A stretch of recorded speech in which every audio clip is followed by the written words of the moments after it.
ہوتی ہے، کل بھی اس میں خیانت ہوئی. یہ پاکستان کے لیے خوش آئند بات نہیں. یہ پروسیس جو الیکشن میں انٹرفیئرنس کا تھا، جو پری پول ریگنگ تھی، یہ 2.5 سال پہلے ہی شروع ہو گئی تھی، جب وفاقی حکومت نے جی بی کی حکومت کے اختیارات وڈرا کر لیے اور ان کو اپنے فیصلے کرنے سے روک دیا. ڈیولپمنٹ کے کام رک گئے، آہستہ ہو گئے، فنڈ روک دیے گئے اور 4 مہینے پہلے الیکشن سے تمام کاموں پر پابندی لگا دی گئی. پھر ایک انٹرم سیٹ اپ بنایا گیا جس میں کوئی مشاورت شامل نہیں تھی. جو مشیر اور گورنر اور دیگر افسران جو سیٹ اپ میں آئے، وہ پہلے ہی دن سے الیکشن پر اثر انداز ہوتے رہے اور آخری دن پر بھی وہ الیکشن کیمپینز میں حصہ لیتے رہے، امیدواروں کی مدد یا مخالفت کرتے رہے. اور یہ بدنصیبی ہے کہ ایک توقع جو کی جاتی ہے انٹرنل سیٹ اپ سے کہ وہ کسی کے ساتھ نہیں ہوگا، کسی کے خلاف نہیں ہوگا، اس کی بھی وائلیشن ہوئی. EMLN کے 6 وزراء اور اسپیکر کو توڑا گیا، ان کو دوسری جماعت کے ٹکٹ دیے گئے اور انہوں نے وہاں سے الیکشن لڑا.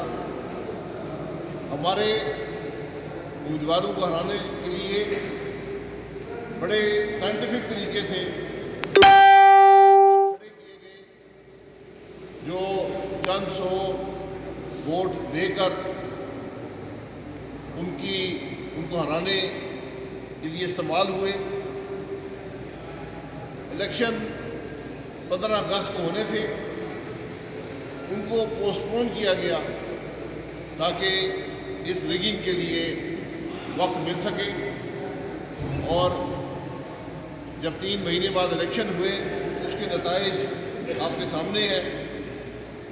بات یہاں پر ختم نہیں ہوتی. وفاقی وزراء کی ایک بڑی تعداد، الیکشن کمیشن کا ایک ضابطۂ اخلاق تھا، کوڈ آف کنڈکٹ تھا، اس کی وائلیشن کی گئی. عدالتوں کے حکم کی وائلیشن کی گئی.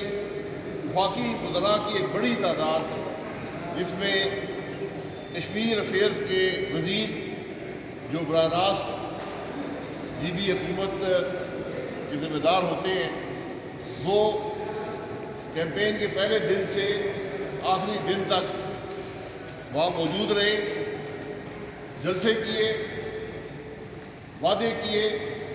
اور ہمارا تخمینہ یہ ہے کہ 200 ارب روپے سے زیادہ کے وعدے وفاقی حکومت گلگت بلتستان میں کر چکی ہے، جو ہم بھی جانتے ہیں اور وہ بھی جانتے ہیں کبھی پورے نہیں ہوں گے.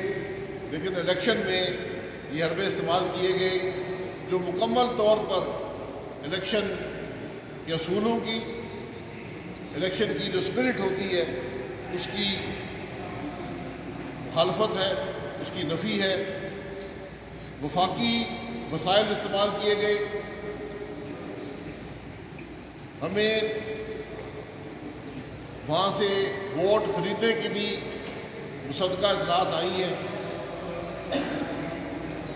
جو پوسٹل بیلٹ تھے، ان کا آج تک پتہ نہیں ہے کتنے ایشو ہوئے، کس کو ایشو ہوئے، ان کے اثر کیا ہے اس الیکشن پر، یہ تو وقت بتائے گا. الیکشن کے دن کے معاملات جو ہیں وہ آج ہماری ٹیم احسن اقبال صاحب اور حفیظ الرحمان صاحب گلگت میں موجود ہیں، اور وہ انشاءاللہ دوپہر کو آپ کو بتائیں گے کہ الیکشن کے دن کے معاملات کیا تھے، کس طرح سلو پولنگ کی گئی، کس طرح اور حربے استعمال کیے گئے. جس سے اس الیکشن میں جو PMLN کے امیدوار تھے ان کے خلاف یہ حربے استعمال کیے جائیں، اور حقیقت جو ہے وہ آج سارے پاکستان کے عوام کے سامنے ہے۔ اور یہ بد نصیبی ہے کہ ہم نے 2 سال میں کچھ نہیں سیکھا، ہم نے جو ناکامیاں پچھلے الیکشن نے ہمیں دی ہیں ان سے کچھ نہیں سیکھا، اور آج پھر ہم نے ایک غیر نمائندہ حکومت گلگت پر بلتستان پر ہم مسلط کرنے کی کوشش کر رہے ہیں۔ حقیقت جو ابھی تک سامنے آئی ہے، ایک تاریخی ڈیولپمنٹ پاکستان مسلم لیگ نون کی حکومت نے گلگت بلتستان میں کی۔ جو جلسے ہوئے، جو کیمپین تھی پورے پاکستان کے سامنے ہے، اس کا کیا حجم تھا، اس کے کیا جوش اور جذبہ تھا، یہ سب لوگ جانتے ہیں، اور جو رزلٹ آئے وہ بھی آپ کے سامنے ہے۔ آج کوئی جماعت اکثریت حاصل کرنے میں کامیاب نہیں رہی۔ آزاد امیدوار جو ہیں اب ان کے ذریعے حکومت بنانے کی کوشش کی جائے گی، اور حکومت کیا بنے گی یہ آپ بہتر سمجھتے ہیں۔ ایسی حکومتیں جو لوگوں کو لالچ دے کر، لوگوں کو ڈرا دھمکا کر بنائی جاتی ہیں، وہ کبھی عوام کے مسائل حل نہیں کرتی۔ جو وفاقی حکومت کے تمام حربوں کے باوجود آج PTI کے وہ لوگ جن کی کوئی کیمپین نہیں تھی، جن کو کوئی جانتا نہیں تھا، وہ لوگ وہاں سے کامیاب ہوئے، اور وہ بھی اکثریت حاصل نہیں کر سکے۔ یہ ایک تاریخی حقیقت ہے کہ گلگت بلتستان میں کہ عوام نے ہمیشہ اپنی فلاح و بہبود کے لیے، ڈیولپمنٹ کے لیے انہوں نے وفاقی حکومت کو میں جو جماعت ہوتی ہے اس کو ووٹ دیا ہے۔ ماضی میں اس دفعہ یہ تاثر بالکل نہیں تھا